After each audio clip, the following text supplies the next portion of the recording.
నువ్వు ఒక అమ్మకి అబ్బకి పుట్టుంటే ముందు నాతో పెట్టుకొని తర్వాత నా ఫ్యామిలీ జోలికి రా. కాదు కూడదు అనుకుంటే ఓకే, కానీ ఒక అమ్మకి అబ్బకి పుట్టుంటే నేను ముందు, తర్వాత నా కుటుంబం. ఇప్పుడు ఆ వీడియో తీసేస్తే 2026 నీకు శ్రీరామ రక్ష.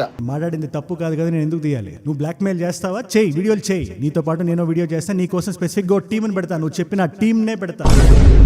ఫనీ హనుమంతు రేప్ కేస్ ఏదైతే ఉందో, ఒక ఐఏఎస్ పిల్లలుగా పుట్టి నువ్వు నీ తమ్ముడు చేసిన అకృత్యాల్లో నువ్వెవడో నాకు తెలిసింది అంతవరకు.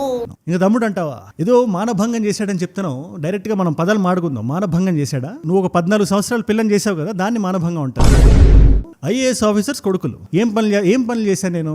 నాకు తెలియక అడుగుతాను, నేను ఏ పని చేశాను? నువ్వు చెప్పిన బెట్టింగ్ యాప్ నేను ఏదైనా ప్రమోట్ చేశానా? ఒక్క వీడియో, ఒక ఆడియో క్లిప్, ఒక్క పర్టికులర్ కమ్యూనిటీ పోస్ట్ బయటికి తీసి చూపి నువ్వు ప్రూఫ్స్ పెట్టి మాడుతూనే గాల్లో బొంగరాలు తిప్పడం కాదు.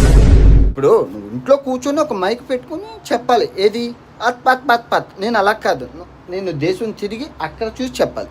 సో నువ్వు గూగుల్ ఇన్ఫర్మేషన్ చెప్పాలి, నేను తిరిగి చెప్పాలి. నాకు ఖర్చు అవుతుంది, నీకు ఖర్చు లేదు. ప్రపంచం గురించి మాట్లాడడానికి కెమెరా ముందు పెట్టుకుని తిరగాల్సిన అవసరం లేదు. ఉత్తినే కూడా తిరగచ్చు. అలాంటి దేశాలు నేను కూడా తిరిగా. నా వృత్తి ట్రావెలింగ్ కాదు కాబట్టి, నేను దాని మీద పడి బ్రతకట్లేదు కాబట్టి నేర్చుకోవడానికి మాత్రం వెళ్తాను. నేను దాని నుంచి డబ్బులు చేసుకోవడానికి కాదు.